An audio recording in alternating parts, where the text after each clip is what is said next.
The Real McCoys, starring Walter Brennan, created by Irving Pincus. Want you to meet the family known as the Real McCoys.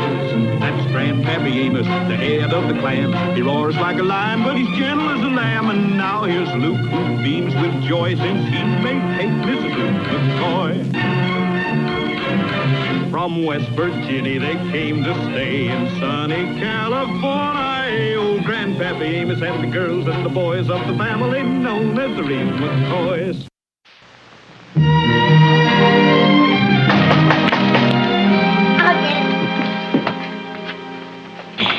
Hi, George. I've already all set up for you. Hello, everybody. How are you? Just drove by to say no checkers tonight, Amos. We're going away on a little trip. On a trip? Yeah, that's right. Be gone maybe, a couple of days. Well, bye, folks. You wait a minute, George. Ain't this kind of sudden? And you're leaving this time of night? Yep, we'll be running along. Oh, wait a minute now, George. What's the rush? Where you going anyways? We're, going upstate, Amos. What you might call an emergency. See you in a few days. Bye, everybody. Yeah, well, bye. Bye. Well, this sure ain't like them, is it? You sure ain't. Last time they was getting ready for a trip, they was getting ready for 8 months. And they didn't seem to want to talk about it much neither, did they? George, don't you think we should have told them? No, Flora. When you've got a relative like Cousin Naomi, this is something you got to try and keep quiet. But I don't feel right about making such a mystery of it to the McCoys. Don't worry about it, Flora. You just be thankful. Uncle Zach phoned us and told us she was heading this way. Paul Revere didn't give no greater service. I still think it wouldn't have hurt to tell them. Will you please forget about it, Flora? Why, the McCoys would think it was cruel running away from a blood cousin. But if we just told them what she's like. How can you tell anybody what Cousin Naomi is like? Ain't nobody made up the right words yet.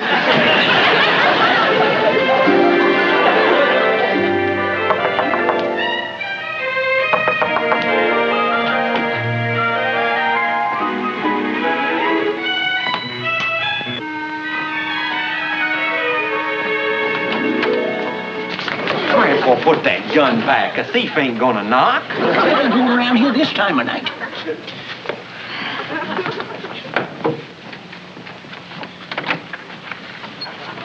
Oh, I'm so sorry. Got you all up, didn't I? Well, these ain't our work clothes, if that's what you mean. Is anything wrong, ma'am? I'll be all right in a minute. It was just the excitement of the train trip and the cab, and those stairs outside were a little too much for me. Won't you come and sit down for a minute? Oh, you're very kind, dear. Oh my, I'm shaking all over. Say, we could give her a belt out of that jug of medicine we brought from West Virginia. That'll take the quivers out of her. No, I'll be all right in a moment. Look, ma'am, I don't mean to interrupt your suffering, but what are you doing here? Well, I was next door at the McMichaels' house, and it was dark. And I wondered, as you're their neighbors, do you know where they went? Well, they just went on a trip tonight. Oh, no. Oh, this is terrible. Why, I'm their cousin Naomi Vesper from Indianapolis. Your cousins? Well, happy to meet you. With George and Floyd's the best friends we got in the whole world. Of all things. We're the McCoys. My name's Amos, and this is my grandson, Luke. Howdy. And that's Kate, Luke's wife. Pleased to meet you. The McCoys, of course. Why, they've written so much about you. How wonderful and warm-hearted you are. There ain't nothing we wouldn't do for George and Florrie. It never occurred to me that they wouldn't be home. They've written me so often asking me to visit them. Well, they're only going to be gone a couple of days, maybe less. It was sort of an emergency, I guess. Well, I'd better be finding a place to stay tonight. You've been so kind. Now, wait a minute. You're going to stay right here tonight. Oh, you're very generous, but I couldn't impose. Oh, well, you wouldn't be imposing, Miss Vesper. Cousin Naomi. Cousin Naomi. Oh, you make me feel like I'm one of the family. I just can't argue. Thank you so much. Kate, of course, I would like for to have Cousin Vespy stay here, too, but when do you figure on sleeping her? Well, Grandpa, you can go on in with little Luke, and she can have your room. Yeah, but Kate, don't you think it's best that she go to a motel where there's sure to be a doctor on duty and there has hot soup and such like? Grandpa, she's best off right here. Look, lady, what's it gonna be? The clock is still running. Oh, she's staying here. You can bring her things on in. Right. And be careful of the little brown bag. It's full of my medicines. Yes, ma'am. I'll sign one of my traveler's checks. That is, if I can hold a pen, but my hands are shaking so. Oh, and now don't you bother. Grandpa will take care of it, and you can settle it up with him in the morning. Oh. All right, Grandpa? Yeah, but shaking signature is still legal, you know. I'll show you your room. Well, I better get the cookie jar. All right, come on in. It's 7:45. Well, you better reset your watch, mister. It's way past midnight. That's the fare. $7.45. Fair? What you do, drive her all the way from Indianapolis? Look, sir, $1.45 of that is for waiting outside while she was in those 3 bars. Bars? She said she was calling her cousins. Here you are, Grandpa. Hey, look, you know what the cab fare was out here? $7.45. You'll get it back in the morning. I know, but it sure don't make for a good night's rest.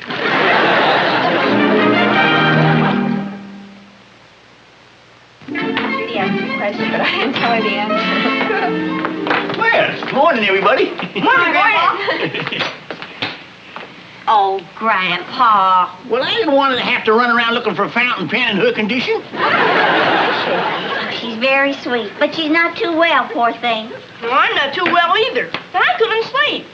Grandpa, did you have to come in bed with me last night? No, I didn't. I could have slept on the roof. And I don't know what you're complaining about. It's churning around all night, sticking your elbow in my face and kicking me in the stomach. Pancakes and bacon. Sure smell good. Grandpa, it's just for one more night at the most. And remember, she's George and Florrie's cousin. They'd be mighty upset if we wasn't hospitable. All right, let's forget the whole thing. I'll take my pancakes and bacon, though, now, Kate. They look ready. Yeah, me too. Now, wait a minute, you two. Are you forgetting we have a guest in the house? Well, we'll leave some for her. Good morning, everybody. Well, Cousin Naomi, my, you look bright and shining this morning. Oh, I didn't think I did. I didn't sleep very well. Oh, who are these 2 little dears? Oh, I'm sorry. This is Luke's sister and brother. This is Hassie. How do you do? And little Luke. Hi. No. Oh, you better run along to school. You'll be late. Goodbye. Nice meeting you. See you later. Bye. You won't you sit yourself down Yes, here? I will, thank you. I'm so sorry you didn't sleep too well. Was anything wrong? Oh, of course not, dear. I'll make up for the sleep I lost after lunch when I take my nap on that nice soft couch in the living room. Oh, that was it. Your mattress was too hard. Oh, dear. Oh, I wouldn't have had you know for anything in the world. Well, I'm sorry. Luke and I'll change with you. Our mattress is softer. Well, now, it ain't that much softer, Sugar Babe. I mean, it's a question whether it'd make any difference. Sue? Well, I don't want to be a nuisance. Don't be silly. I'll get you breakfast. Now, set this fountain pen down here side of your plate in case you need it for something or other. Or to sign something. But I can't think of anything I'd need it for right now. See, your hands is nice and steady this morning. No shaking or nothing. Yes, I feel a little better. But things take time. Yeah, I'm beginning to see that. These smell simply delicious. I just know they're going to give me the strength I need. I hope so. There's plenty more when you finish those. Kate, you're so thoughtful. You're only getting your strength back, but you're picking up a lot of speed, too.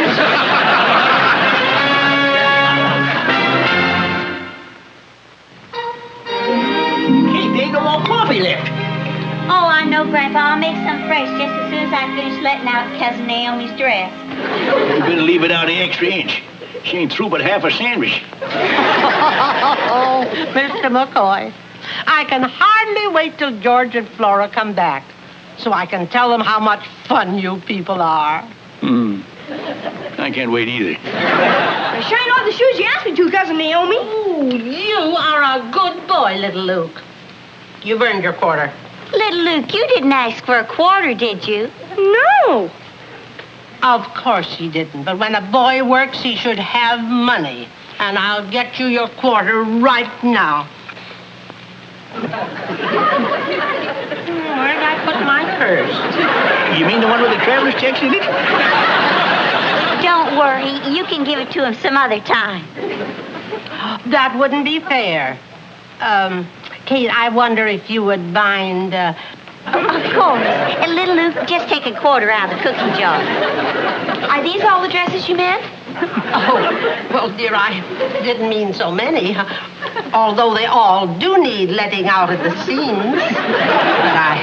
But I wouldn't feel right, Kate. Oh, that's all right. I'd be happy to do it. Thank you, Kate. And you too, Hassie. Oh, you're such a thoughtful girl. It's nothing, really. No charge at all. Well, I think I'll run along and take my nap so I won't bother you while you're working. Well, I brung it, Cousin Naomi. You brung what? I brung her cough medicine and her bottle of soda water. They sure charge a lot at that drugstore. Yes, I paid $3.45 for them 2 little bitty old bottles. Why, that's highway robbery. I never paid more than $2.95 for it anywhere.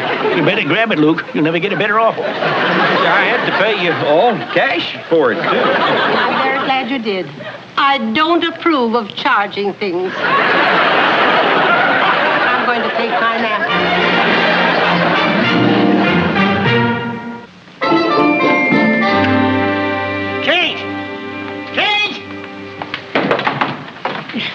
What's the matter, Grandpa? Wendy! Now, where is it? Where's what, Grandpa? You know what I'm talking about. Well, I haven't got the faintest idea. Me neither. I've been saving it for the first cold night. Now, where is it? What is it? Oh, it. Yes, it. What's it? Where is it? Grandpa, you said yourself it was cold, and she's kind of feebly, and you wouldn't want her to catch pneumonia or nothing. Oh, no. Oh, no what? Grandpa, she didn't have nothing warm. Well, how dashed you? How double dashed you? What dashed she? My brand new nightgown. She let that Vespi woman wear it. Grandpa, she didn't have nothing warm to wear. I never had a chance to break it in. Well, this does it. Hold on, Grandpa. Wait a minute. Wait a minute. Grandpa. Now, Grandpa's right, because right now I want my nightie back again. Well, look, it's nighttime. Can't we wait and talk about this in the morning? And leave her sleeping my longies whilst I shiver my shorties?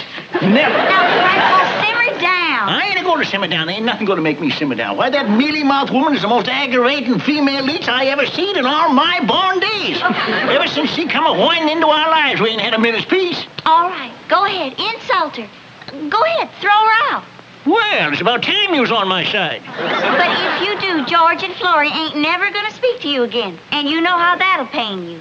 Kate McCoy, you got a twisty mind and a twisty tongue to match. But you ain't getting around me this time, because she's going out, and I made up my mind to it. Grandpa, you can't throw her out in the cold. Full of a cough medicine, she won't know the difference. I made up my mind, and this is the way it's going to be. Don't open it, Luke. It might be another cousin. George and Flora. Just in time, too. I got a lot to tell him. Now, wait a minute, Grandpa. Just a second, George. Now, Grandpa, it's all over and done with, and there ain't no point in saying anything. Naomi loves them, and they love her, and it'd make things a whole lot more pleasant if they was to feel that we like her, too. Kate's right, Grandpa. There ain't nothing to be gained. Well, all right, just so long as she gets out of here. Hi, Amos.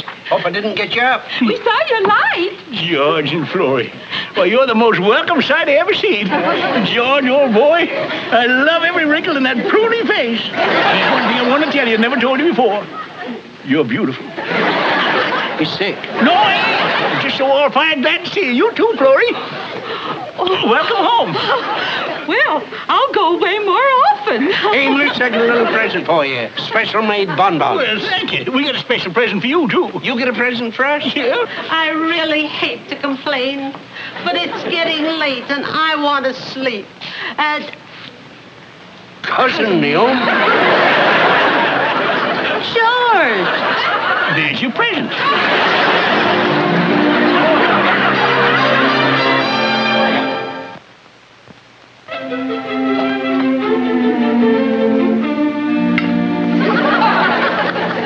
Was the lunch all right, Cousin Naomi? Oh, fine. Nothing wrong with it at all. I really like leftovers. Well, I'll say one thing. There ain't no more leftovers left over. Sorry about the lunch, Cousin Naomi, but I was ironing your dresses at Don't the try same to time. explain. It's all right. I understand. You mean well. I think I'll go and take my nap. Oh, did I tell you how nice the McCoys were to me when I took my nap? What they did? They would tiptoe all around the place and never make a sound. That woman! What are you doing? Well, I could burn down the house. If I can get rid of her that way, it'd be worth it.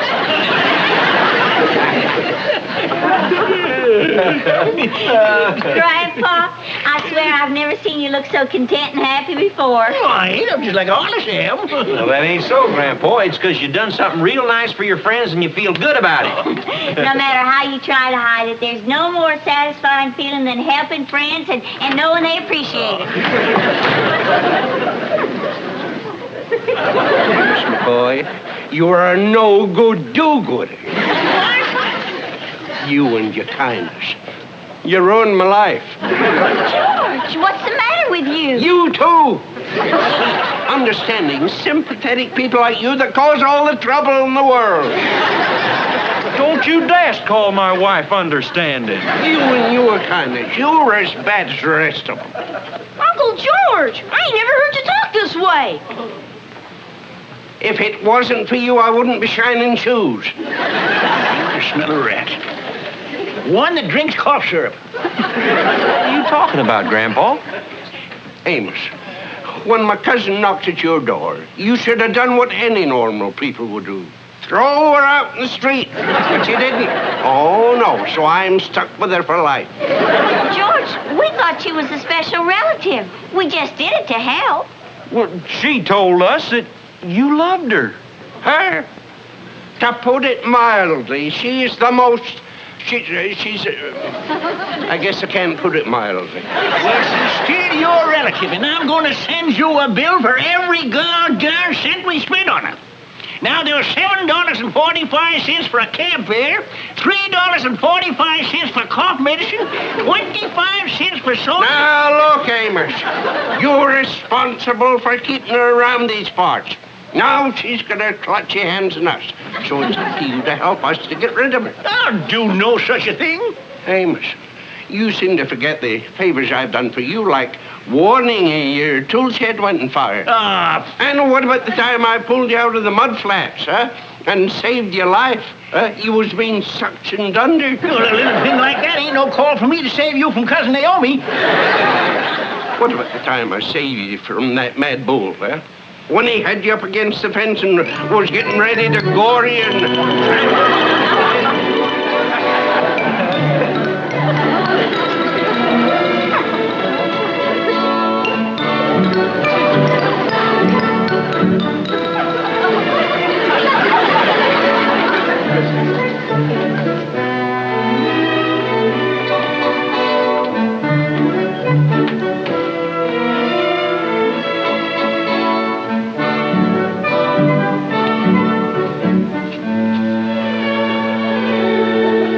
Sure tough about Florrie, all right. Yeah, I don't know what I'm going to do, Amos. The doctor said that Flora don't dare lift a finger for months. The big question is, who's going to take care of things around here? Yeah, the cooking, the scrubbing, the cleaning. There's a lot of heavy work to be done around here. Yeah, and I don't know who is going to do it. Well, I got an ID. Oh, Cousin Naomi. hey, Cousin Naomi. Yeah. The way she talked about you, I say she'd do anything for you. But she's too sickly. She couldn't stand up under all that work. Well, at least she'd be a great help until she collapses. You hear anything, Amos?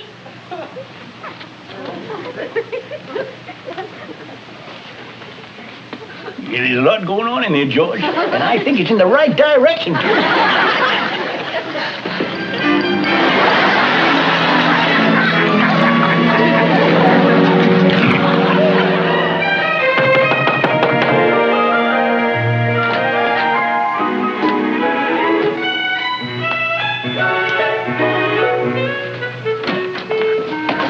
Grandpa, how many times have I got to tell you? A thief ain't gonna knock.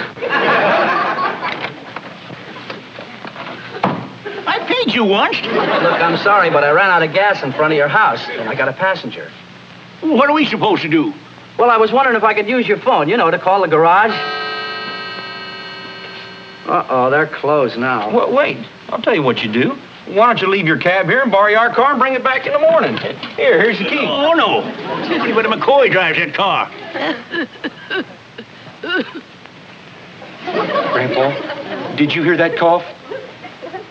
Here's the key. I just made you an honorary McCoy.